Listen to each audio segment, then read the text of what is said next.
This podcast is a member of the Voices of Wrestling Podcasting Network. Visit voicesofwrestling.com to hear the rest of our great podcasts, as well as show reviews, columns, opinions, and updates across the world of wrestling. To the highway in a brand new day. Over the rainbow, gotta let it go.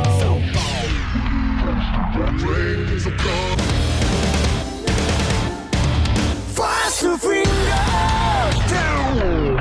Stars tonight together. Here everyone is singing.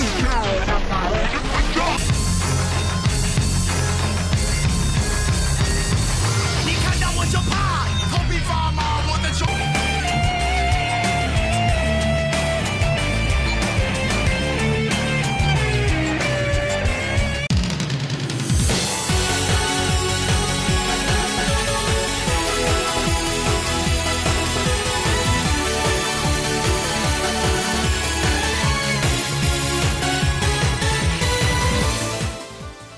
Welcome back to Open the Voice Gate, Rewind and Rewatch, episode 36, covering Uprising 2012 from the Flyer Skate Club in Vorhees, New Jersey on November 3rd, 2012. You can find us on the Voices of Wrestling Podcast Network, or you can find us on our own dedicated podcast feed on all podcast platforms and applications. You can find us on Twitter at Open Voice Gate. If you would like to donate to the show, you just click the link in the show notes. It'll take you to our Red Circle website. You just click the link in the show notes, and you can do a one-time or reoccurring donation. No obligation whatsoever, but be certainly appreciated. I'm one of your hosts. It's your old pal, Iron Mike Spears. Joined as always by my friend co-host, Case Lowe. In Case, this was a weird show. Well, like this Uprising show, I ended up liking it, but I didn't end up liking it as much as I ended up liking the show they had the night previous in Everett. Yeah, this is just a weird weekend. This is very much... like, I think the Midwest double shot that we covered the last few weeks, that was an actively bad promotion.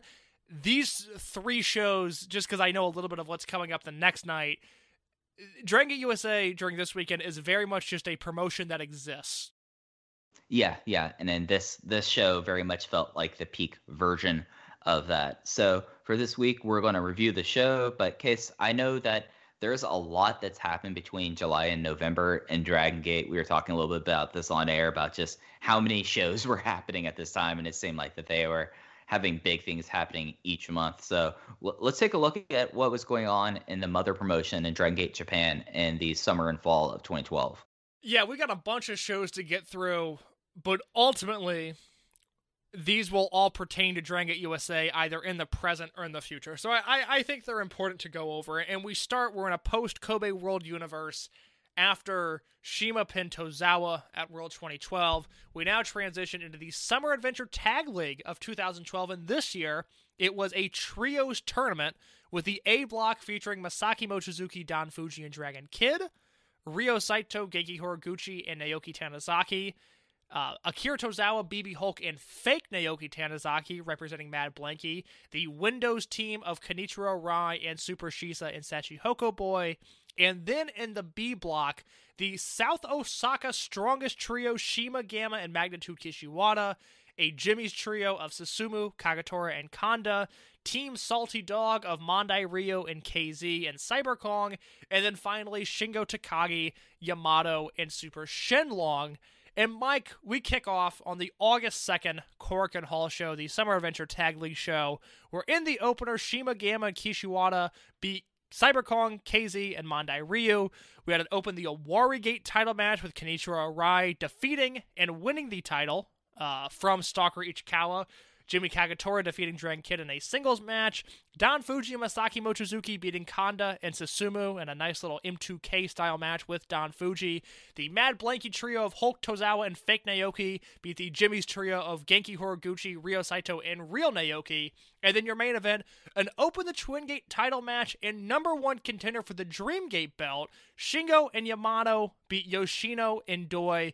When Yamato pins Masato Yoshino by scoring that pinfall, Yamato earned the next shot at Shima's Open the Dream Gate belt. The match was going to take place in Oda Ward City Gymnasium on September 23rd, but Yamato said that was too far away and he demanded that the Dream Gate match happen at the second Korakuen Hall show in August, on August 22nd, and that match was signed for then. Mike, do you have any strong memories of the Summer Adventure Tag League from this year?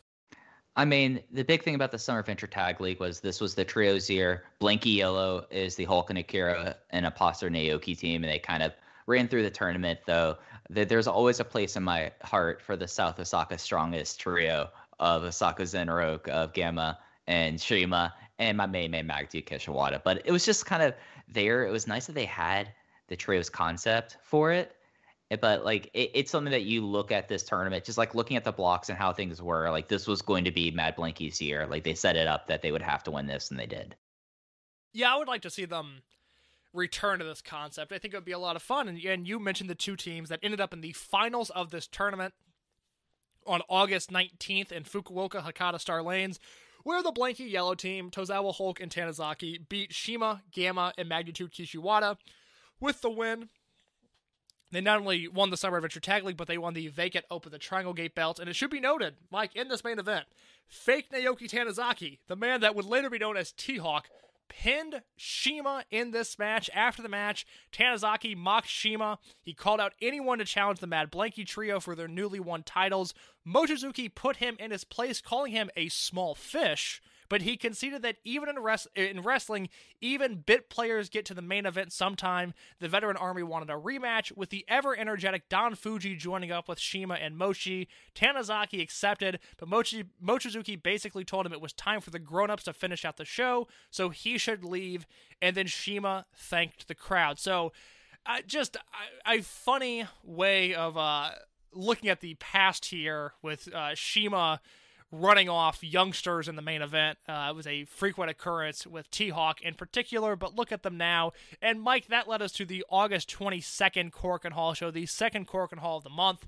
I'll read you the full card real quick, with Mochi Fuji going over Shingo and Super Shenlong in the opener, Gamma defeating Mondai Ryu, Masato Yoshino and Naruki Doi defeating Jimmy Susumu and Kenichiro Arai, an Open the Brave Gate #1 contendership 4-way dance where Dragon Kid, Jimmy Kagetora, and KZ fell to Masamune. And then closing out the show, an 8-man tag team best 2 out of 3 falls match with the Jimmy's trio, or the Jimmy's quartet rather, of Horiguchi, Kanda, Tanizaki, and Saito, defeating the Mad Blanky trio 2-1, or I guess a quartet again 2-1. Tozawa, Hulk, Cyber Kong, and the fake Naoki Tanizaki. Dreamgate match, CIMA beats Yamato in 24 minutes, and then after that, a 4-way dance for the #1 contendership of the Dreamgate belt, with Doi beating Kanda, Arai, and fake Naoki Tanizaki. Mike, the other thing I'll mention about this show before I kick it to you, before the Speed Muscle match, Masato Yoshino introduced the new World 1 International Assistant. It is none other than that of Daichi Hashimoto of 0-1. I completely forgot that Daichi was fucking Daichi Hashimoto. It was new information when I read it. I'd like to thank the iHeart DG archives for enlightening me on something that I did not know. Thanks, Jay. We appreciate it. Holy shit, I forgot about Daichi being an assistant. That did not last long. It's such a weird Korakuen.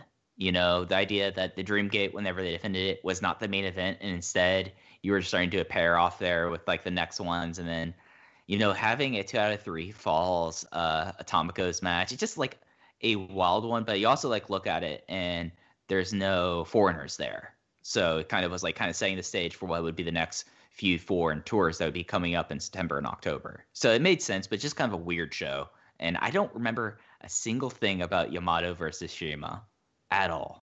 I have not seen that match. I would really like to at some point, but like we've mentioned before, 2012, it's just real hit or miss on what was out there when footage was abundant, and now that it's a little bit harder to find stuff, I have not seen anything from this show. I've also not seen anything from the September 1st Osaka #2 show, where the main event was the Triangle Gate match with Tozawa, Hulk, and fake Naoki beating CIMA, Mochizuki, and Fuji to retain the Triangle Gate Championship belts. It should be noted during the opening MC promo that the Veteran Army did, Gamma said that he would be bringing a new unit assistant to Kyoto next week. They will be Osaka related, but they will not be Magnitude Kishiwada. And then after the main event, Naoki Tanizaki interfered, going after the fake Naoki Tanizaki. They brawled again after the match ended. the real Tanizaki challenged fake Tanizaki for the Triangle Gate belt, but if the Jimmies lose, the real Tanizaki will lose his name. If they win, real Tanizaki will still take a Jimmy's name, but it will be one of his own choosing. And then I will lump this in with the show the next week, the KBS Hall show, where the new Veteran Army assistant was none other than Hubbo. And he was introduced to by the Veteran Army, the former Okinawa Pro and Osaka Pro wrestler. CIMA berated Gamma for making the poor fellow fly from Okinawa all the way to Kyoto, then asked if he was really a veteran. Gamma confirmed his 13 years of service. CIMA confirmed that going forward, Hubbo would be joining them for events in the Kansai area. And, Mike, I'm all for a little bit of Hubbo action. Yeah, this is Gamma with him and Masamune pulling up his old Osaka Pro connections, and Habu was great. Whenever I still see Habu pop up on shows, I'm like, hell yeah, Habu! Like he's like one of my favorite dudes with Magnitude Kishiwada that didn't have like full-time stints in Dragon Gate, but whenever they pop up and it's something that I see Habu on a show, I'm like, all right, hell yeah, and of course, we're now getting into one of the internet's favorite feuds of 2012 and 2013. We're getting to the Aquatic Twins storyline with Imposter Naoki versus Real Naoki, which is a wild ride.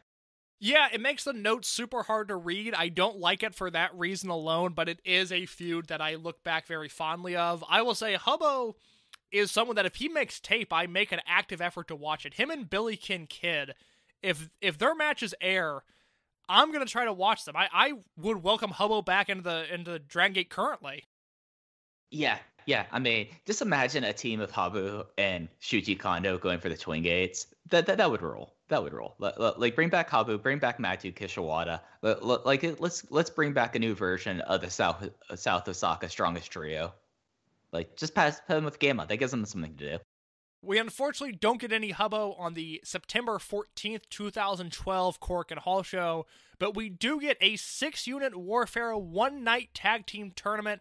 The opening round matches, Windows of Kenichiro Rai and Super Shisa defeating the Akatsuki duo of Chihiro Tamanaga and Super Shenlong, Mad Blanky, BB Hulk, and fake Naoki Tanizaki beating the Jimmies, Jimmy Kanda and Real Naoki Tanizaki, and World 1 International, Doi and Yoshi beating the Team Veteran Return CIMA and Dragon Kid team. That was the fourth match on the show, Speed Muscle versus CK1. Not bad. And then before we got to the finals, there was a Falls Count Anywhere match between Don Fuji and Yamato, that Fuji won, and a singles match between Shingo Takagi and Masaki Mochizuki, in which Mochizuki won by countout in 15:02, all before the main event, where the Mad Blanky team of Hulk and Fake Naoki beat Speed Muscle and Arakin and Shisa to win the one-night tournament. Mike, I don't remember anything about the unit warfare on this show, but Shingo versus Mochizuki, as you would expect, is just a brilliant match. I mean, this would have made tape, but I don't remember. Like, this is like the bad thing, because this is stuff that I watched and I did not save, and I wish I did, because this is a lot of stuff that I find very, very interesting, especially like the Arakin getting multiple matches there, the Speed Muscle versus Hulk and Imposter Naoki stuff. Like, there's a lot of stuff that is pretty interesting.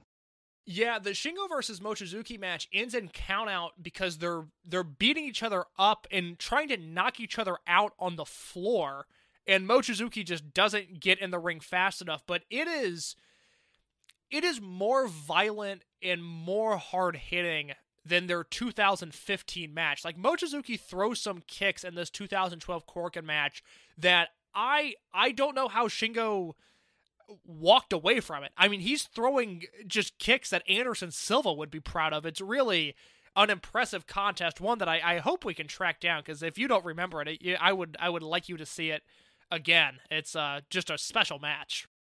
Yeah, no, it's something that whenever those two guys got in the ring together, they had a lot of instant chemistry and they always did interesting things. So having a count out that was basically who can kick each other's ass hardest is definitely my speed. Dangerous Gate 2012, September 23rd, Oda City Gymnasium. I'll run down this full card here. We had Kenichiro Rai Kotoka, Chihiro Tamanaga, and Jimmy Kondo beating Kines, Super Shisa, Shisa Boy, and Super Shenlong in the opener. Gamma, Hubbo, and Stalker Ichikawa beat Cyber Kong, KZ, and Mondai Ryu in a scramble bunkhouse whip match. I'm sure that was just awful. Open the Brave Gate title match, one that I'm sure wasn't much better. Dragon Kid defeats Masamune. And then the tag match that I know Mike and I were thrilled about when it was uploaded to the Dragon Gate Network. Daichi Hashimoto and Masato Yoshino defeat Jimmy Kagetora and Jimmy Susumu. The Triangle Gate match with the Naoki Tanizaki naming rights on the line. The Mad Blankey Trio won, and they would change Naoki Tanizaki's name. More on that in just a minute. Fuji and Mochizuki win the Twin Gate belts from Shingo and Yamato. And the main event, CIMA defeats Naruki Doi. Tanizaki, after his win, fake Naoki Tanizaki, said that the win proved once and for all who the true Naoki was. He taunted the Jimmy's member, who was naturally upset and crying. Real Naoki accepted the loss and was fine with continuing on as Jimmy Tanizaki. However, the win gave fake Naoki the right to pick his new in-ring name. He wasn't going to let him off that easy. Tanizaki and his crying reminds him of a dolphin. Then he thought of the sound that the dolphin makes when it cries. It sounds like Kyu Kyu. So Tanizaki, therefore, will be known as Mr. Kyu Kyu Taenoki Dolphin, which Taenoki is where Naoki Tanizaki is from. So, Mike, we get the birth of Mr. Kyu Kyu Taenoki Dolphin. And then after the match, after the main event, rather, Mad Blankey attacks CIMA. Fake Naoki hit CIMA with a Night Ride, or was going to, but it got blocked by Masaki Mochizuki. Tanizaki asked for a title match, but CIMA flat out refused. No title shots without first winning a CIMA Royale. Taki insisted CIMA was ducking him, because he was the man that pinned CIMA, Fuji, Mochizuki, and Yoshino in the last few weeks, and he wasn't going to let him out of fighting him. CIMA accepted a singles match for the next Cork and Hall show. Tanizaki added his own rules to it since the title would not be on the line. So October 12th was set in Cork and Hall, CIMA versus fake Naoki Tanizaki in a lumberjack match. Yeah, I mean, it's the main event of that show is great. Like, Doi, because of them doing muscular bomb tees, was fantastic there. A lot of the rest of the show, I mean, the Triangle Gate was strong there, and then Mochi Fuji winning the Twin Gate. Like, the top three matches were solid on the show. It's just, you look at the cards at this time, and you're like, oh, Masamune is challenging for the Brave Gate. We have a bunkhouse rules match here. Daichi's here. Not, you know, like, there's a reason why everyone's like, oh, 2012 is kind of a rough year, and this show is a good example of it. Yeah, the Masamune stuff is indefensible, but I'll look past it. September 30th, Kobe Sambo Hall, there was a CIMA Royale to determine the next Dreamgate contender, and there were 7 men in the match: Ryo Saito, Cyber Kong, Naoki Tanizaki, Shingo Takagi, Mondai Ryu, Masato Yoshino, and Mr. Kyu Kyu Taenoki Dolphin. It's been so long since I've had to say that name, it's out of my system now. And the match ended when Yoshino ended up beating the fake Naoki to earn a Dreamgate shot. Before the CIMA Royale started, Dragon Kid discussed the next Brave Gate challenger. He had a brave person in mind. This called out Eita Kobayashi, returning from his stay in Mexico. Eita quickly asked who this Kobayashi person was. He was simply Eita, the Mexican luchador. He was just in the country to renew his passport, and then he would be returning to Mexico, where he made many wonderful friends. And isn't that true? And then, we had CIMA and Yoshino confirm their match for the Gate of Destiny, and it should also be noted, Mike, this show took place during a typhoon, and they still made it out there. They still put on a show, and then, boy, if there was ever a show, the October 7th Hakata Star Lane show, which is notable for the final 2 matches. The Open the Freedom Gate match with Johnny Gargano back in Japan defending the belt against Ryo Saito, and the Open the United Gate match, AR Fox and CIMA defending the belts against Speed Muscle. Mike, have you seen these matches? Because I have not. I haven't. I think this is actually when, like, the true, like, Puro of drought hit was at this time. Like, I remember this happening. I remember listening to the I Heart DG podcast at the time, of which, like, the big notable thing about these tours were that they put Johnny Gargano in Worldwide International because he wears pink, and they thought AR Fox should join Team Veterans Returns because he kind of looks old. Yeah, I guess we should talk about their tour real quick. It did not work out. They liked AR Fox. AR Fox did not like Japan. Not even, my understanding of it is not even the marijuana stuff. It was that AR Fox was annoyed that he was a top guy on the indies, but Dragon Gate would put him in opening matches, and he felt disrespected with the way he was booked. Johnny Gargano did not work because Johnny Gargano just would not work in Dragon Gate, and it became very apparent when he was on this tour that, hey, this doesn't look right. Yeah. It's just one of those things that we're at the point of DGUSA where it's not going to be the primary focus of international expansion now. Now we're going to talk by the end of the show about how Mexico became the big port of call for whenever they were talking about bringing in Gaijin and talking about where they send people on excursion. I mean, Ada kind of, like, as soon as Ada goes to Mexico, not DGUSA, that's the beginning of that. Yeah, that is good analysis. Say that is something I had not thought about. 2 more shows to get through. The October 12th Cork and Hall show. I will read you the stuff that matters from this show. 1, there's a Genki Horiguchi versus Naruki Doi singles match, a rare pairing there. I would like to track that down. And then the final 3 matches, World 1 International, Johnny Gargano and Masato Yoshino defeat AR Fox and Dragon Kid. Semi-main event, Jimmy Kanda, Susumu, and Saito defeat Don Fuji, Gamma, and Mochizuki. In your main event, this was turned into a no-ropes lumberjack match, and CIMA defeated Naoki Tanizaki. And then, Mike, let's just talk about Gate of Destiny while we're in this ballpark. I'll run down this full card for you. This was October 21st, 2012. This show is on the Dragon Gate Network. It begins with AR Fox, Super Shisa, and Sachihoko Boy defeating Jimmy Kagetora, Kotoka, and Super Shenlong. Kenichiro Rai defends the Open the Owari Gate belt against Stalker Ichikawa. Horiguchi, Mr. Dolphin, if you will, and Ryo Saito defeat Cyber Kong, KZ, and Mondai Ryu. Dragon Kid defends the Brave Gate belt against Eita. The Triangle Gate belts change hands as Gamma, Hubbo, and Magnitude Kishiwada beat Tozawa, Hulk, and fake Naoki Tanizaki. Shingo and Yamato defeat Johnny Gargano and Naruki Doi in a truly bizarre match. Don Fuji and Masaki Mochizuki defend the belts against Kanda and Susumu. In your main event, CIMA defends the Dreamgate belt against Masato Yoshino. Yeah, this is I know we've talked about this Gate of Destiny show in the past, but it's just like such a wild show. Just like looking at how things were positioned and how very quickly everything will change with how the hierarchy would be. Like, you look at Gate of Destiny 2013 and you compare it to this one, and it feels so different.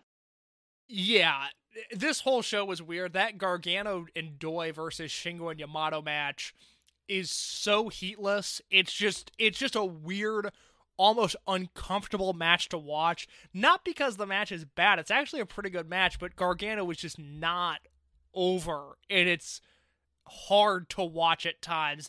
But yeah, this is a really good show, and I need to go back and watch that Triangle Game match. I don't remember a ton of that, but Gamma, Hubbo, and Kishiwada against Tozawa, Hulk, and fake Naoki, that is up my alley. I mean, I just talked about wanting to have South Osaka's strongest trio reunite, and they're former Triangle Gate champions, guys. Like, I forgot they were former Triangle Gate champions. We got to have this to happen now. It would have been an interesting situation had the generational warfare been going on, and then Gamma had decided to bring an Osaka Pro contingent into the mix as like this undercard team with Kishiwada and Hubbo and whoever else. I would have really enjoyed that. I wish they would have gone in that route. Bring in Billy King Kid, I mean, Tiger's match, Murayama can go fuck off, but, I just think that there's a lot of stuff to do for it. Maybe Ultimate Spider J, dig up whatever pit CIMA's doing another show in, and have him there. You know what I mean? Like, there could have been something about the windows of the 2020 unit or Generation War being the South Osaka strongest trio. I think there's some legs there, guys. I was recently chastised by Chad Campbell, Big Boys Play WCW on Twitter, for not watching enough Osaka Pro. So maybe that's what we do. That Osaka Pro's Dragon System adjacent. Maybe we do a little bit of Osaka Pro coverage once we're done with Dragon Gate USA. Who knows? All I know is that we're done with the timeline stuff. We rushed through that for a multitude of reasons, and now we are ready for Uprising 2012. Yeah, so let's get into the show itself. This, again, was from the Flyer Skate Zone in Vorhees, New Jersey, traditional home of CZW. It is Uprising 2012. It is from November 3rd, 2012. We open up with seeing a long-lost friend. But before we do that, dark matches. Latin Dragon defeated Gary J. The Sith Robo Ginger, of course, Gary J. ACH defeated Eita, and I don't think this ever made tape anywhere. Because I try to see. It is a bonus match on the DVD copy, which neither of us have. Oh, well, there we go. Yes, Man, because Sean Cedar, Voices of Wrestling contributor, has it reviewed on his blog, but I have never seen the matches. I do not own this DVD. Yeah, yeah. And then we get into it. We get to see one of our long-lost friends in the opener. It is a tag team match, the DUF of Eric Cannon and Pinky Sanchez. We get to see Jigsaw. Jigsaw is back as he teams with Fire Ant. Technically, they are still attributed to as Chikara Sekigun. Jigsaw got the win for Chikara over Sanchez with the strong 0 in 11 minutes and 32 seconds. And this was just like a really fun match. Like this was the kind of matches that I would hope they would open a lot of these shows. And maybe it is that they're in the Northeast, so they can say, hey guys, you're around Pennsylvania, come down to New Jersey and do the show. But I miss Jigsaw a lot, and when seeing him on the show, I was like, hell yeah, this ruled. Mike, I loved this match on so many levels. First of all, you gotta remember Jigsaw in 2012. He worked low-key on one of the Evolve shows earlier in the year. Now, he was not a serious striker, so low-key had some issues there, but we got past it. And then he was also coming off of a very brief run in TNA at this point as Rubik's. Yes. Rubik's, yeah. And look, TNA has made a lot of bad decisions over the years. I think that's fair to say.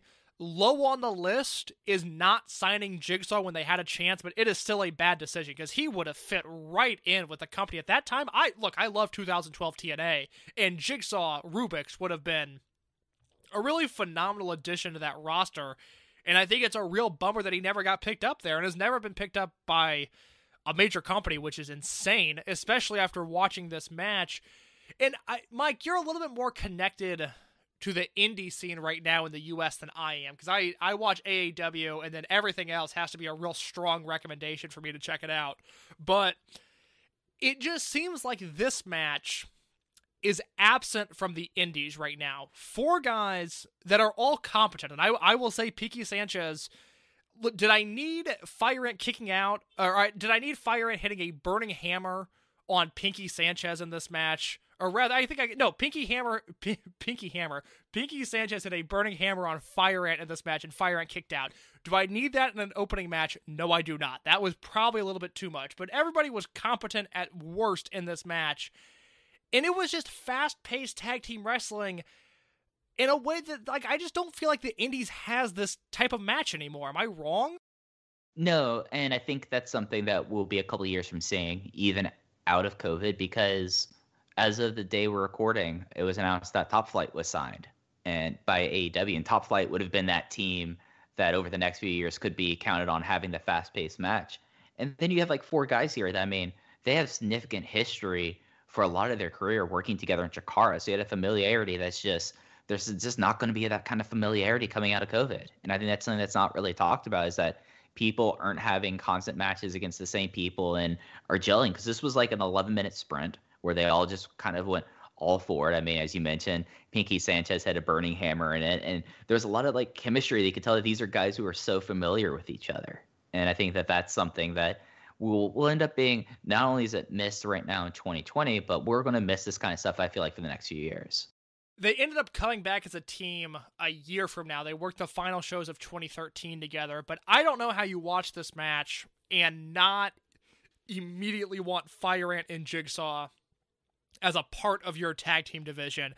In a division with the Super Smash Brothers, with the DUF, with the Scene to an extent, CIMA and AR Fox, and Ricochet and Rich Swann. I think Fire Ant and Jigsaw would have done wonders to this tag team division. I went 3.5 on this match. I loved what this opener represented, because I don't feel like it's anywhere in wrestling right now. Yeah, I went 3.5 on this, and I went 3.5 on the next match. But before we get to that, the Scene beat down DUF afterwards. Marty Bell made a save and just scared them away by her presence. Then we went backstage. Rich Swann's very excited about facing Super Smash Brothers tonight, but he's more looking ahead to tomorrow, where he gets to face Chuck Taylor, and he wants it to be a no DQ match. We had a Heat preview, which was one of the more obnoxious videos that they've ever done. It's finally out on DVD.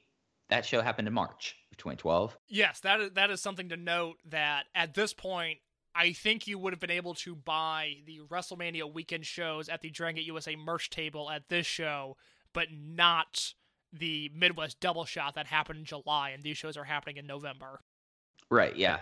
And that's going to be something in 2013 we'll really get into about their DVD product and how that's goes away. But then we have another match that I ended up really enjoying. It was Samurai Del Sol versus Akira Tazawa. Akira Tazawa got the win with the capture German suplex in 12 minutes and 24 seconds. I went 3.5 stars on this. I thought that this was just a really solid singles match that I felt like that it's something that, like, you watch this match and you see Samurai really progressing. Like, that's the interesting thing, is going from Heat, speaking of Heat, to Uprising, just over a period of 8 months. He looks so much more comfortable in here. I mean, was like another test I feel like that he really succeeded in. And of course, Tozawa was great because he's Akira Tazawa. So I really enjoyed this. 4.25 stars, Mike. Wow. That's what I gave this match. Mike, I was shocked when I saw that this match went 12 minutes long. I thought this match was like 7 minutes, because the pace that Tozawa and Samurai Del Sol work at is unbelievable. I mean, it is like a G1 sprint up in this Dragon Gate USA show, and Tozawa and Del Sol execute this style to perfection. Akira Tazawa nearly kills Samurai Del Sol with an apron German suplex. Del Sol, after not really landing it the first few times he tried it, he perfectly executes that springboard poison rana he had been doing. This is what Dragon Gate USA is.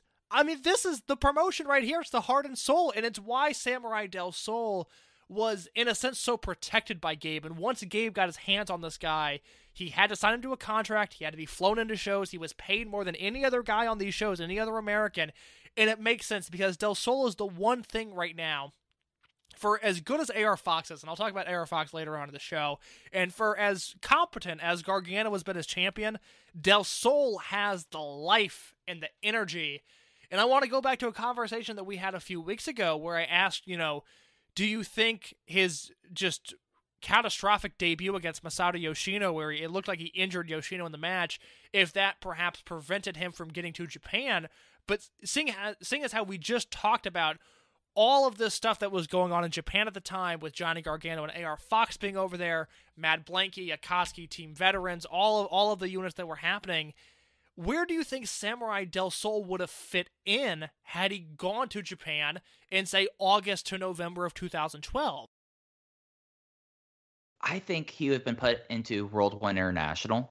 I think he would have been a guy that they would probably have him versus Dragon Kid for Brave Gate shot eventually. But I think, like, really the long-term plan with him would have been him in Millennials as kind of the star gaijin before Fumita really took off.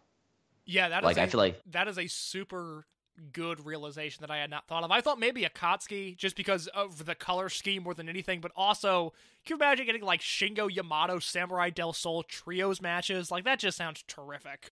I mean, Shingo could probably just do like the Roderick Strong Jack Evans, like skipping a generation move by himself, like just like throw him. It's like, you don't even need to work on this, Samurai. I've got you. I could do both flips and torque in this move. Yeah, I think the offense of a Shingo Samurai Del Sol tag team is Shingo drops back to pass on first down and flings Del Sol at his opponent. I think it is like watching Justin Herbert drop back to pass and then hit Keenan Allen. But we're not going to get into the LA Chargers right now, but what a fun team to watch. And I think the LA Chargers are essentially what Del Sol and Shingo would have been. As a former Chargers fan, I'm not going to be synced back into the NFL case. I went through a lot of bad Chargers years because I only watched the Chargers because I saw LaDainian and Tomlinson both play in high school and in college in person. And I was like, this guy is the most incredible football player I ever saw. Then I became a Chargers fan. And that was not a fun time to be a Chargers fan. There were a lot of wins, but there were a lot of just like, what was his name? Nate Kading fucked me over so much on those Chargers games. I can't cheer for the Chargers because I'm already in a weird spot where I'm from Indiana, but I am a Dodgers fan and a hardcore Rams fan. So I'm appropriating Los Angeles culture in general. It makes people uncomfortable. I get questioned about it all the time. I don't know what to tell you. I was raised a Dodgers fan, and when the Rams moved to LA, I was like, that's my new team. That's who I want to cheer for. So I can't take more Los Angeles culture from them and add it onto my life, but every single week I throw on Sunday Ticket and I am giddy to watch Justin Herbert march down the field with ease for 3 quarters and then throw it away in the 4th.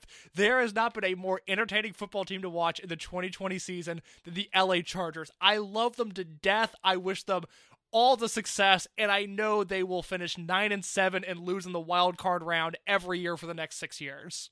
And that's why I'm not getting back into it, because I lived that. That is my history I've lived through. That's lived history.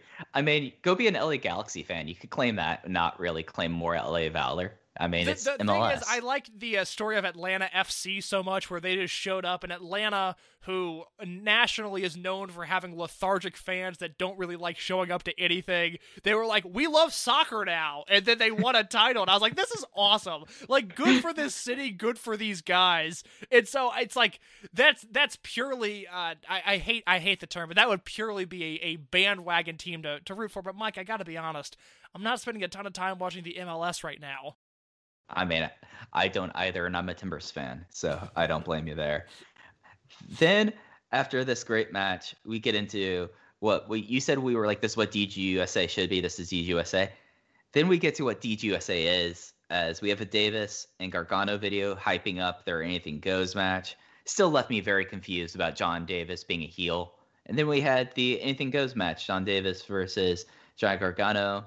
I'm just going to run down what happened, Case, and then we'll get our thoughts, because there's a lot of stuff that happens here. Is that okay? Yeah, please. So Davis comes out and stares at all the people there. I don't know if Kevin Hare got stared at, but he had a pretty good shot this night. And he grabbed a microphone and he said that Johnny Gargano should concede and vacate the title because of what happened the night previous in Everett. And then Gargano hits the ring. They brawl around the ring for about 3 minutes, and basically Jon Davis destroys Johnny Gargano's back. He eventually rolls him into the ring, and then they ring the bell. He hits 3 lariats and pins Johnny Gargano clean in under a minute. Arda Ocal and Bryce Remsburg, who were on the call, were freaking out about it. Then afterwards, Davis rolls to the outside. He very slowly puts up a table. The referees bring him in the back, so Jon Davis is there kind of standing and waiting. And then Davis walks to the back. Gargano blindsides him, and they start brawling, and they're all kind of like really beat up. And then eventually Johnny Gargano super kicks Davis off the apron through the table. And that's what happened here. I hated this immensely. This sucked. It's a horrific segment, and I'm gonna explain why. Jon Davis does the staring thing. We'll talk about it more next week, because I think what happens next week is far more offensive when it comes to the staring gimmick. He cuts this promo about how Gargano needs to give up the belt, and Arda Ocal and Bryce Remsburg, who's on the call, are talking about how, we don't even think Gargano's in the building. He's too hurt to compete tonight. And then as soon as Jon Davis finishes cutting this promo, Gargano's music hits instantly. And I know as wrestling fans, we just accept the absurdity of theme music, but maybe wait just a minute to have Gargano's theme hits, to have Gargano's music hit after Jon Davis said he's not in the building. So that was flaw number 1. Now, the squash match, non-title, I did not hate. Had Davis just beaten Gargano up and left, everything would have been fine. I think it would have helped Jon Davis. It would have been a segment where you go, Gabe, all right. But I think it would have helped Jon Davis in the long run. So Davis hits the 3 clotheslines and pins Gargano.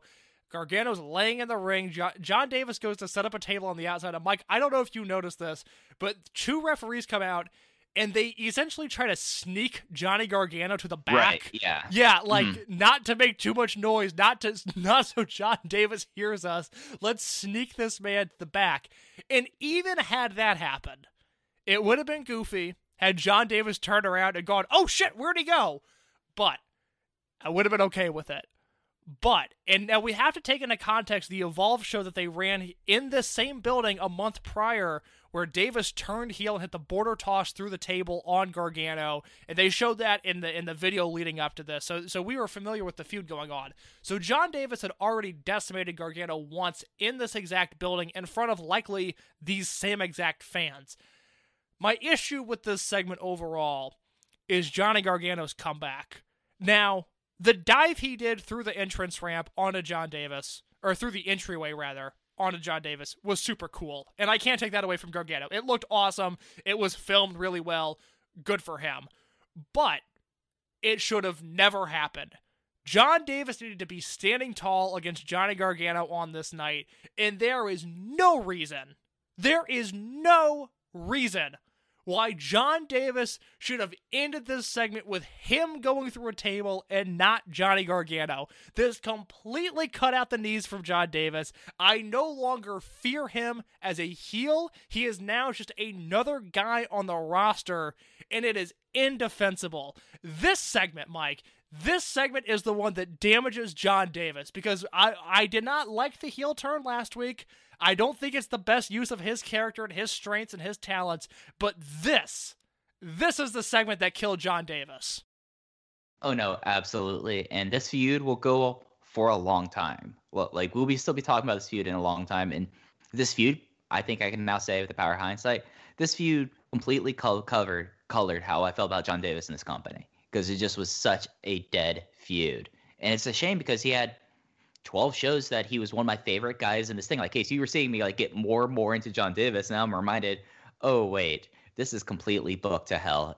I don't think this is really Jon Davis's part. I think this lays at the feet of Gabe Sapolsky here, booking someone and not understanding, like, one, your babyface champion not really is in the position to carry the load here. And then you do just this really defeating storyline and this whole thing that, even though it had some good peaks and valleys, you come away with this thinking, why should I ever care about Jon Davis ever again? And I don't now. I don't care about Jon Davis for the remainder of this series. I know he's got, at least from what I remember, one really good match left at him. And then are you familiar with the Jon Davis versus Chuck Taylor bunkhouse match in Evolve? No, I'm not. But Okay. That seems like something up my alley, though, to be fair. Even after I just went a minute saying I don't care about the guy anymore. That does seem interesting to me. It's on the Evolve Florida triple shot in the middle of 2013, so we'll talk about this later. But I don't even know how I ended up here. All I know is that I was rewatching that match yesterday, and again, I don't know what led me to that point. That match rules. So there's still some in-ring high points for Jon Davis, but after this, I think this character can already be written off as dead. Yeah, this is the assassination of established dominance, Jon Davis, by the coward Gabe Sapolsky. That's what this is. I try to say that'd be a cute bit, but there's no way that, as we'll see, there's no way that he establishes any bit of credibility in this promotion. No, and I will go back to not giving him a featured match in Miami was a huge, huge mistake. And then it just seems like, with the exception of him pinning Yamato, which I honestly did not expect. Tozawa, I get. I did not think he would pin Yamato. That was a step in the right direction, but everything in 2012 has just not gone Jon Davis's way, and that's crazy to think, because the second to last show of 2011 is him lawn darting Pinky Sanchez from the ring to the entranceway of the ECW arena. And what I think is one of the best single spots in Dragon USA history. I love that gift that I made of Davis launching Pinky, and now it's all gone. And a year later, and just who cares? Yeah. Then we go backstage. Eric Cannon is mad because the Scene beat up Pinky Sanchez. Pinky had to be taken to the hospital, and only the DUF are allowed to beat up Pinky Sanchez. And then we have... Well, let me stop you right there. We need to note this now, that the opening match is the final match in the promotion for Pinky Sanchez. And that is not something that I realized until I looked to see if he was working the next night, and that's why he was taken off the show. I still don't know. I'm assuming it wasn't a legitimate concussion. I don't know, but he wasn't working anywhere the next night. But then I started looking through his cage match, and he's nowhere to be found in 2013 or 2014. So this is the end of Pinky Sanchez. And Mike, kind of a broad topic, but real quick, your overall thoughts of Pinky's run in Dragon Gate USA, because I do think he is someone that, for better or worse, is associated with this promotion. It was something that I am glad that his time ended with him in that great match in the opener. Like, that might have been one of my favorite performances of his career, like including Chikara and things like this. Like, and he did provide a certain color to the promotion. Personally, not necessarily my kind of wrestler, but he's part of the fabric. And it's one of those things that, and when you told me that this was the last show, I was like, wow, okay. Because Pinky Sanchez is someone that I remember just being around for a long time, but I didn't realize there was this delineation point coming up here. And, for DUF, for how much fun the act was for a long time, and then how it just kind of became the Cannon and Sanchez spitting beer fest. I mean, that's a part of the shows. And it's kind of, even though not my favorite wrestler, not my favorite act, it's going to be sad that now for the remainder of the series, no more Pinky Sanchez.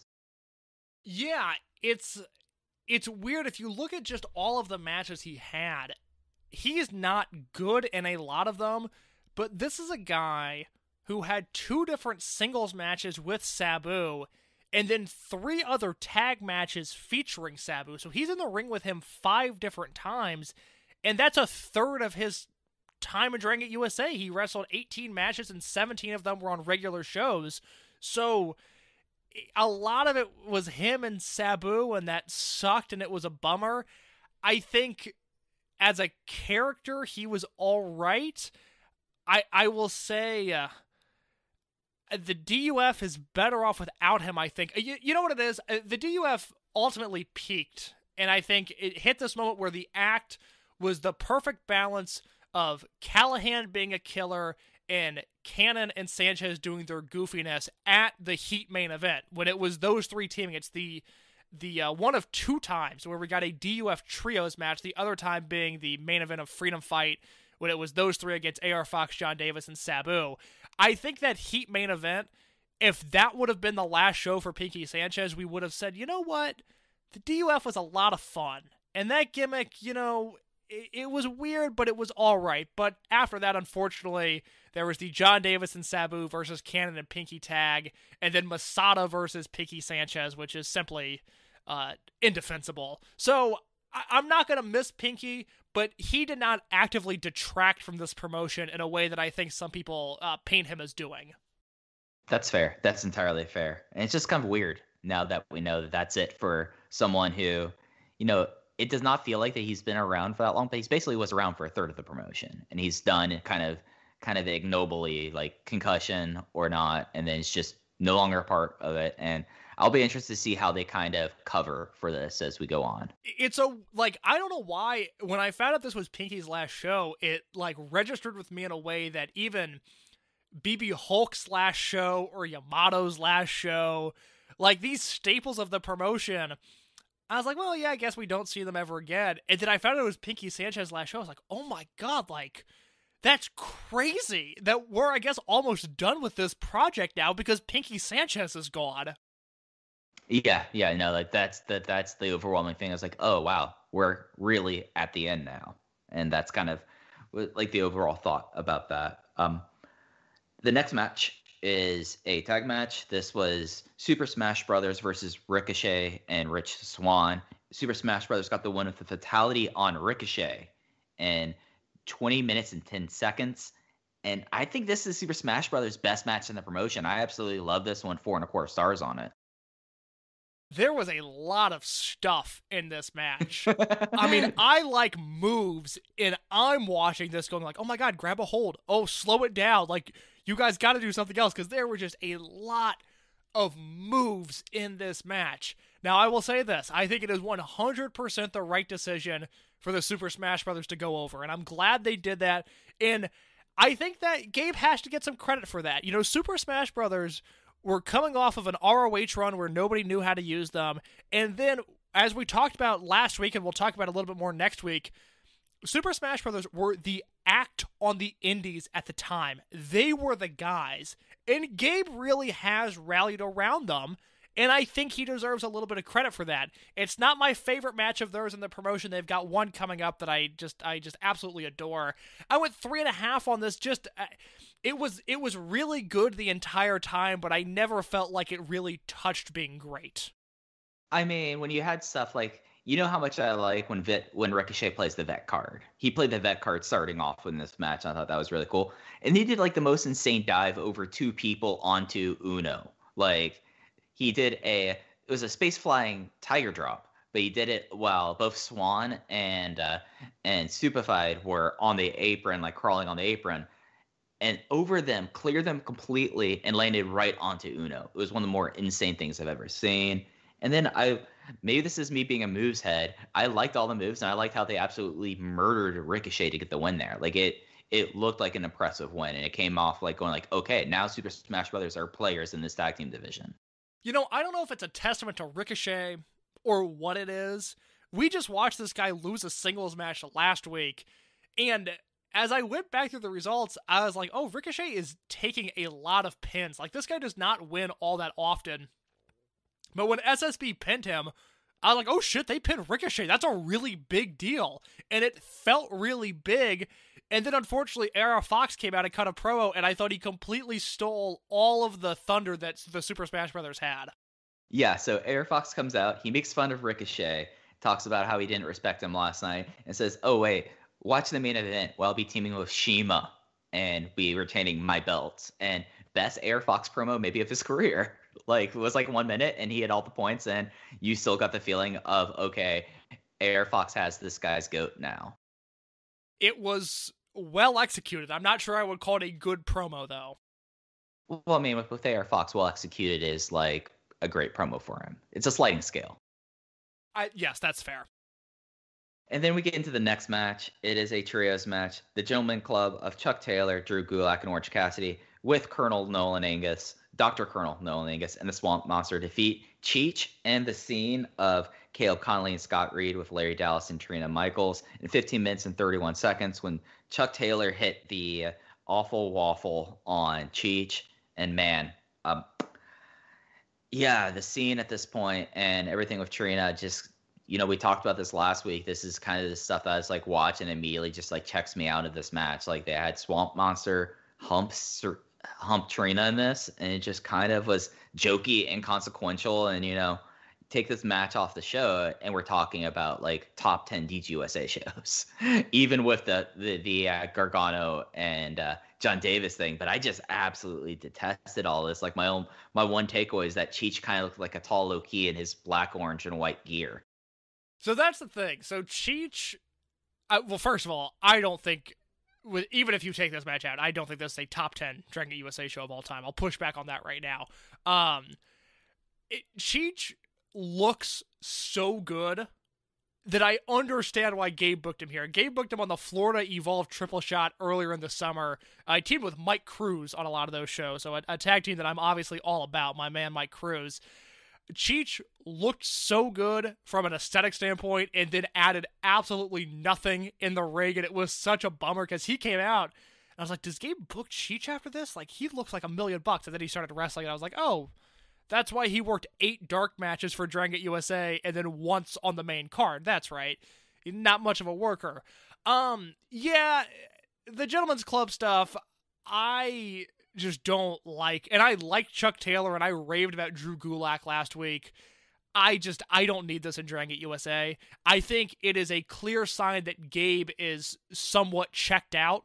The fact that he's allowing this on his shows, and not the Trina Michael stuff, not the Scene stuff, not any of that, but just the fact that the Gentleman's Club is existing in the way that they are, I think means that Gabe threw his hands up and said, Chuck, do whatever you want. And it's fine. I like Chuck Taylor. I like his style of comedy. Oh, yeah. I love Chuck. Yeah. Chuck's great. So, again, it's not that I don't like Chuck Taylor. I just don't... I'm not into this era of him in Dragon Gate USA.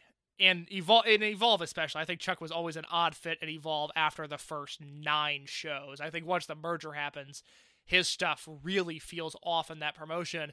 The one thing I will say, the one positive about the Gentleman's Club is, Mike, I don't know if you've noticed this, but the Swamp Monster has done run-ins in both of their matches this weekend, and both times he has done the cartwheel flying kick that Low-Key does. Yeah, I don't know. I'm assuming that's intentional, and that is really funny if that's the case. I mean, like, that is the one positive note of his match is that it says Swamp Monster had a sweet cartwheel. Yeah, it's, you know, I don't know what you went with this. I gave this match 1 star, and I know that's aggressively harsh, but this just, it's something that followed Evolve even when they were really hot, is you would have these good shows. Now, I think this is a fine to good show. I don't think this show was great, but you would have these good to great shows in Evolve, and you would just have that one segment. It was just like, oh, God, Gabe, what are you thinking? And for as bothersome as the Jon Davis segment was, this one was the one. It just overstayed its welcome. This was too long. Yeah. And the Davis thing, like, there, he was going for something, it just did not work. This was just something for the sake of doing it. And then you have the whole thing afterwards. Marty Bell came out, and her and Trainer Michaels had a cat fight. Like, it was literally called a cat fight, and it was acted like a cat fight. And I don't think I've really said this, but not in my DGUSA, like, and especially watching back in 2020, it's just, you're like, okay, this is happening. This is the sign of the times here. And it's really something about how there just really was no idea. Like, after, like, the Chuck turns heel, and then you have the stuff with Ronin, which all makes sense. But everything else about Chuck Taylor makes zero sense in this company. Like, post the split of Ronin. No, he needed a unit, but the Gentleman's Club was not the answer. He needed like a new group of young guys, and I just don't think they existed at that point in the Indies, and I think that's part of the problem. I mean, literally, it would be like if Chuck Taylor and Mike Cruz formed a unit. Like, I think that's what Chuck needed, but going from this Ronin turn where you have the heated match on the Evolve show in Florida, the heated match in Chicago that we talked about, and then transitioning into hard comedy after that, it's a little uncomfortable. It's either Chuck Taylor needed to pivot and go a little bit more serious, or he just needed to go away. And he probably going away was the best option, but Gabe, either had him under contract or didn't want to lose him to Ring of Honor. And it's just a fault of the indie scene in a sense, because Chuck Taylor really needed to not be on Dragon Gate USA shows for like 6 months. Yeah, no, that's entirely fair. And then the next thing was a Super Smash Brother promo. They were very Canadian. They're talking about facing the Chikara team the next night. And hey, I like that. You're building up two teams with having wins. They're facing off the next night. It makes sense. And then whoever comes out of that probably should be the next number one contenders for the tag team titles. And I think like that was pretty smart booking. The promo itself, I mean, it's Super Smash Brother doing video game shit and acting super Canadian. Yeah, I know there were times earlier on in this promotion where like a Masato Yoshino would cut an English promo and they would still use subtitles on it, and I think the same thing needs to be done for the Super Smash Brothers. These dudes are far too Canadian for my comfort. It's not like anything like wrong. It's just like sometimes. No, not that there's anything wrong with that, but awfully Canadian. I take it you're not a big fan of Strange Brew or Letterkenny. No, I've heard good things about Letterkenny. I should probably give that a look, but I have not dove in yet. Both me and Lenny Leonard, huge Letterkenny fans. But you know what? 2 solid seals of approval. 2 men that I actually trust. I mean, I watch a lot of weird stuff, but if I'm going to find a comedy that people like, I will say, go watch Letterkenny. Everyone, if you have Hulu or the ability to, watch Letterkenny. It's a good time. That's good to know. And I have Hulu, so Mike, or might have Christmas around the corner. I might as well enjoy a Canadian Christmas. A Canadian Christmas. They're putting a new season out on Boxing Day. So there you go. Then we had the semi-main event. It was best 2 out of 3 falls. El Generico versus Sami Callihan. Sami Callihan won the match 2 falls to 1. First fall, Sami won very quick after a cradle exchange. This was noted on Cage Match as 1 minute and 19 seconds. Second fall, El Generico won this one with a one-legged brainbuster. That was insane. And then the deciding fall was Sami tapping him out with a stretch muffler. The entire match was 20 minutes and 36 seconds. And interesting 2 out of 3 falls match. Not kind of like flipped the conventions about it on its head. I'm kind of interested in what your thoughts were, both of like this match and like how they worked the 2 out of 3 falls stipulation here. I don't have an issue with the way they worked it. I think Sami Callihan is someone that likes taking gimmick matches like this and making it his own. I know it's a match that I know I really liked at the time. I probably wouldn't like it at all now, but like he did an Iron Man match with Adam Cole and PWG that felt really different because it was like 9-8 was the final. They did a whole bunch of falls from, the opening portion of the match onwards. And I don't think I like it now, but at the time I really enjoyed it. The issue with this match, this was like an Eddie Kingston match, and I know it's weird to criticize him coming off what he's doing is now the best work of his career, but I sat through a lot of bad Eddie Kingston matches that were fundamentally sound, where the selling was really, really good, and these strikes were laid in and they looked legitimate, but it wasn't that entertaining to watch. And El Generico, does a one-legged brainbuster in this match after Callihan relentlessly works over his leg. That's awesome. That singular spot was great, but I never found this match to be all that engaging, let alone exciting. I guess I really bought into the leg work. So the reason why Generico did it one-legged was that after the first fall where Sami was like, hey, I got the pinfall exchange, now I won, he spent the next 15 minutes just destroying El Generico's leg, and I thought that it was pretty compelling stuff there. I do get how it's all proficiently done, but could come across a little cold. I think that's entirely fair, and I think that some of it is, this again, Hurricane Sandy weekend, and they had about 90 fans in Philadelphia and Vorhees at the skate zone, so that's understandable here. Maybe if a more hot crowd, there would be more investment there, but they went for it here, and there's a level of respect for that. Right before that second fall, El Generico hits a really gross exploder onto the ringside table. That's a plastic table that doesn't break, so Sami skids off of it. And then he hits like his last big gas was Sami was going up top, and he hit a running Yakuza kick where he was limping, and then gutted it to the Yakuza kick, and then El Generico fell and crumbled, and then Sami just took a crazy ass over tea kettle fall to the floor. And I thought that kind of stuff was going for it for the six, but I totally understand how this comes across as somewhat of a cold match. This is almost like one of those matches. I feel this way a lot when I watch Eddie Kingston wrestle.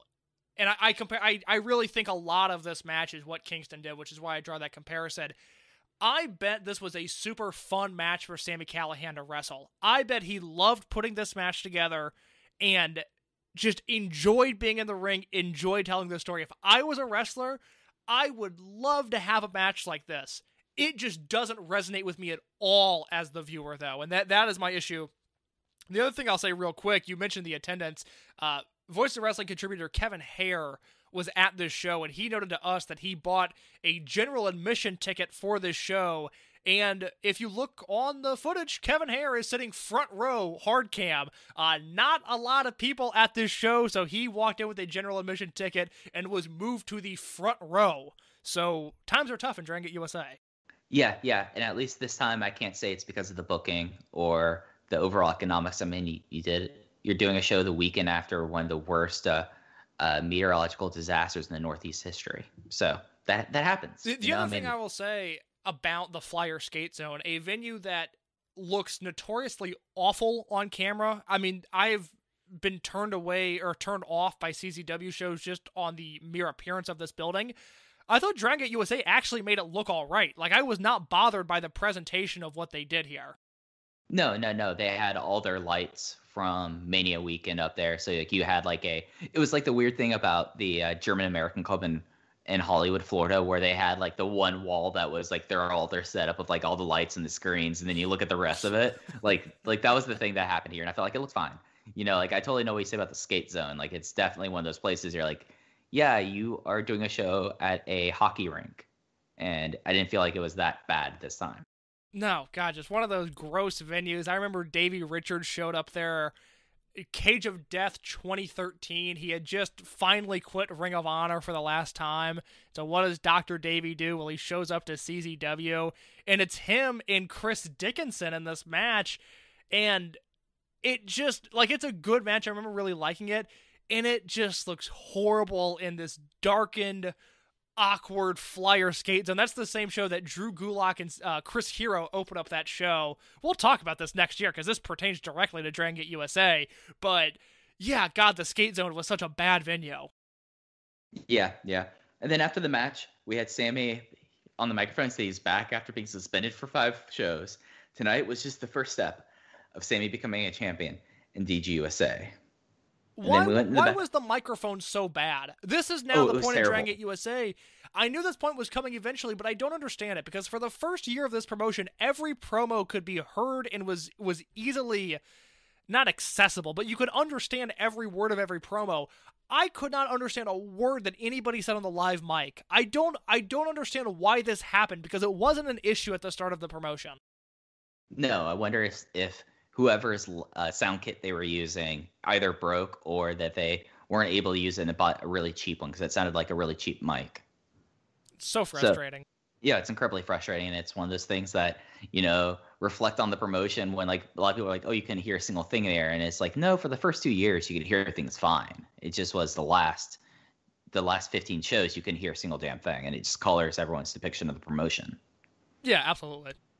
And then we have Gentlemen's Club backstage celebrating their win. Chuck says that tomorrow is going to be the longest night in Rich Swan's life. There was a lot of other things. Was talk about him being really excited to whip Rich Swann. It just was one of those things, a Gentlemen's Club. I'm just going to say a Gentlemen's Club thing about Rich Swann. Yeah, it's, it exists. It exists. And then we got to the main event. It was for the Open the United Gate Championships. This was CIMA and AR Fox making their defense against the Maraha Sapa team of Ryojimi Saito and Genki Horiguchi H.A.Gee me. I did that from the top of my head. when we get to the point where we have to do the real long Mr. Kyu Kyu name, can't promise that whatsoever. CIMA got the win in 20 minutes, 51 seconds with a Meteora after a low main pain on Genki Horiguchi. And boy, like we talked about this last week, I love Genki Horiguchi in DGUSA, and I wish he was around a lot more because that guy just owns in this promotion. I really like Horiguchi, and I'm really not that into Saito. Is it just me? I mean, I don't think Saito connects on these shows at all. Not really. It's something where, I mean, a lot of people forget Ryo Saito was a part of the DG six-man at WrestleMania 2006. He was the Dreamgate champion in that match.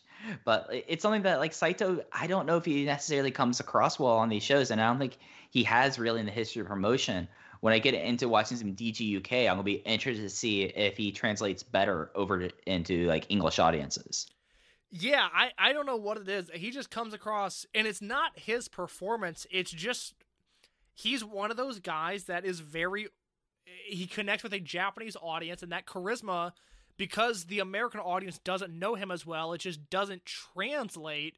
Whereas Horiguchi, yeah, I am stunned. Now that Horiguchi shows up here, I am stunned that Horiguchi is not used more, because it's the one show in 2009, the second show in the promotion, and it's this triple shot, and that's it for him. They bring Saito back for the West Coast shows at the start of 2013, but he's with Susumu, not with Horiguchi, and that is crazy to me.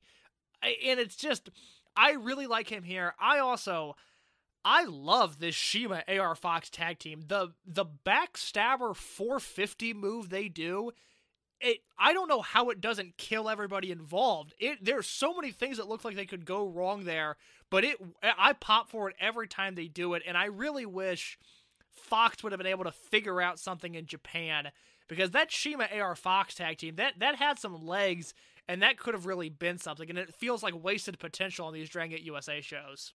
Yeah, this AR Fox CIMA team should be, oh, that could have gone wrong, because their chemistry is great, but it's like the teetering on disaster thing that we talk about a lot about Shun Skywalker case, that this team really had that energy, and it's such an exciting energy, especially when you have someone like CIMA, that it's going to look really painful, but it looks really dangerous, and it's going to be okay. And they have AR Fox that, he will crash and burn, and that's part of his story. But this team ruled. I love this AR Fox CIMA team. It's one of those things that going back and rewatching this set of shows, I'm really happy. I'm like, oh yeah, no, this tag team, like, yeah, there was all the weirdness of all the vacating, but when this tag team had the belts, they were something special and a whole lot of fun. Yeah, I think the Shun Skywalker comp is great there, because that's really what a lot of AR Fox was, oh, is he going to die? Is he going to die? Oh, no, he's all right. He's all right. Guys, it's fine. Everybody clap for him.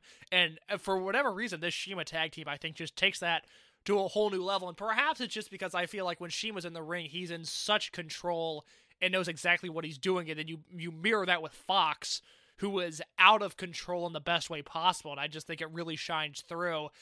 I will say for this match, I went 3.5 with it. I didn't think it was great, but I like this CIMA Fox tag team a lot. It didn't strike me as anything near must-watch or spreadsheet-worthy or 4 stars.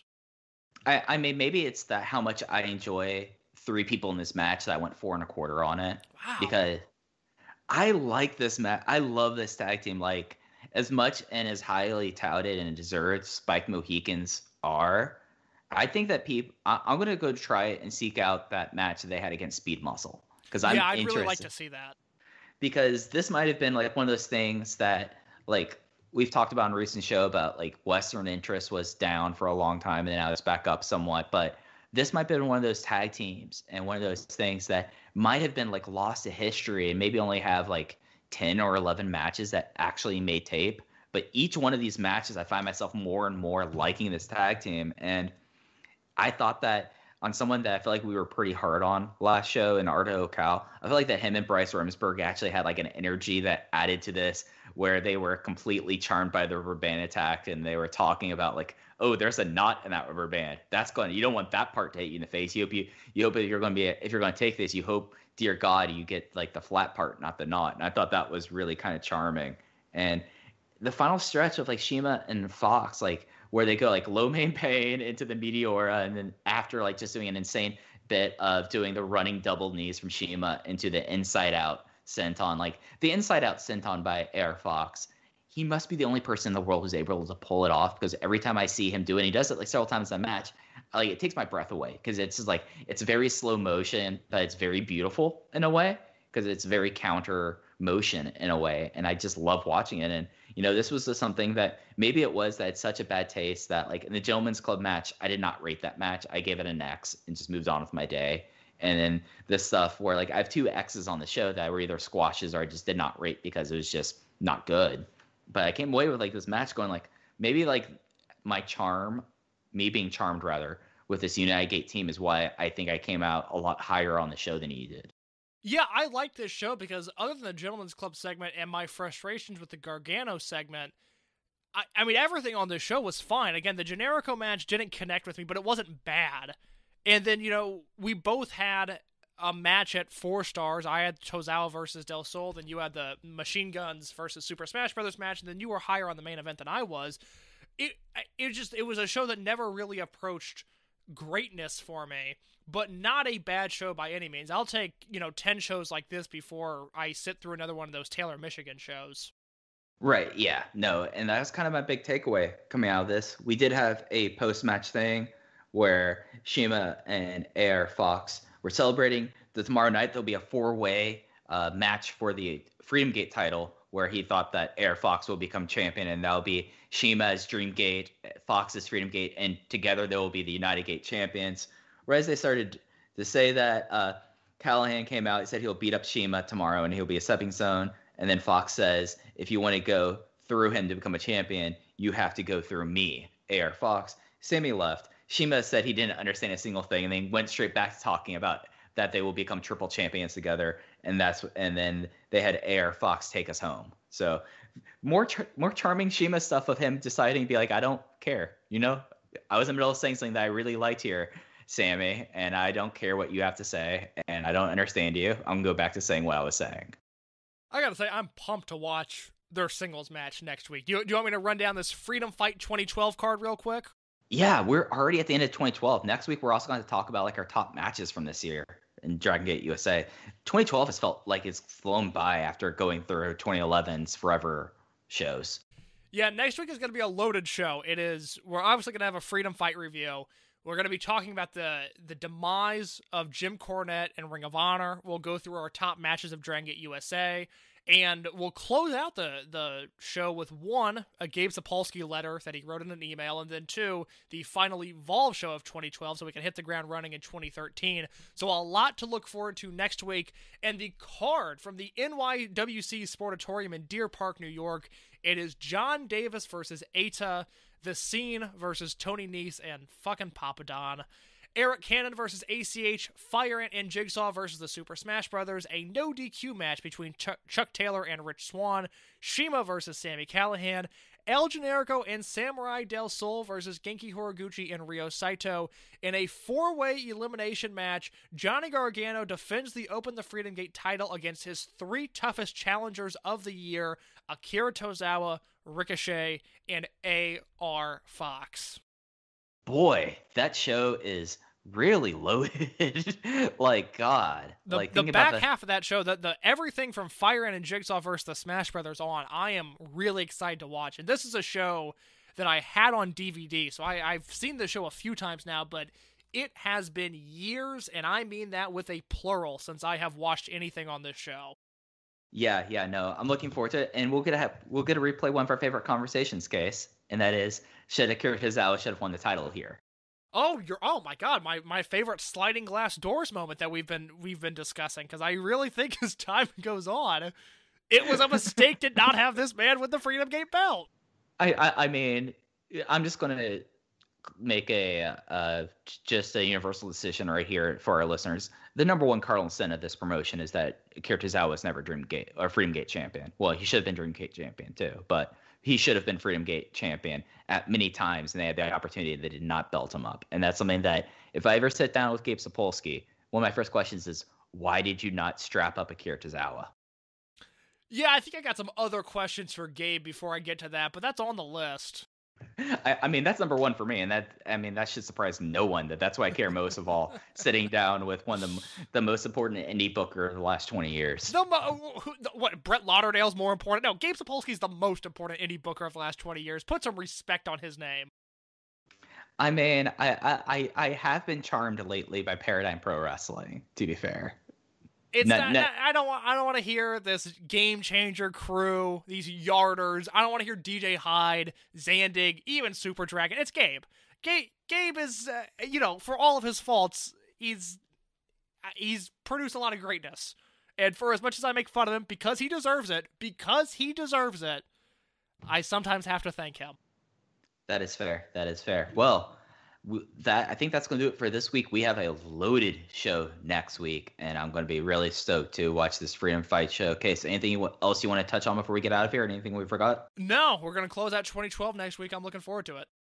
Me too. And then we're down to one full year and then 4 weird shows. We're almost through this. And I know I have to say that a lot, but it does kind of talking about Pinky leaving really has kind of cemented that in my head. Yeah, it's really weird that it did that for me too. It really hit me when I realized this was his last show, and especially because there's 2 shows in 2013 that I'm unfamiliar with, but by 2013, the middle half, I'm watching this promotion in real time. I remember watching Bushido Code of the Warrior 2013. We'll talk about it then, but that was my first Dragon Gate USA show I watched live. So I've loved doing this. I've loved talking to you every week during the pandemic about Dragon Gate USA, but I am really excited about finishing this up just because what's coming next, all of the shows from here on out are really weird. And I'm looking forward to revisiting them. Yeah, I'm looking forward to it too. I am ready to start saying farewell to some of these places that they visited. I do want to, and I'll try to do this each week. There will now be only 13 more DGUSA shows before we're done. The countdown is now to 13. Feels good. It does feel good. But that's going to do it for this episode of Open the Voice Gate, Rewind and Rewatch. You could follow us on Twitter at Open Voice Gate. You can follow Case on Twitter, _Case. And you can follow me on Twitter at Fujiheya. But for Case, I'm Mike. We'll catch you next time as we are at show 13 of our countdown to the end of DGUSA as we finish 2012 with Freedom Fight 2012. Take care, everyone.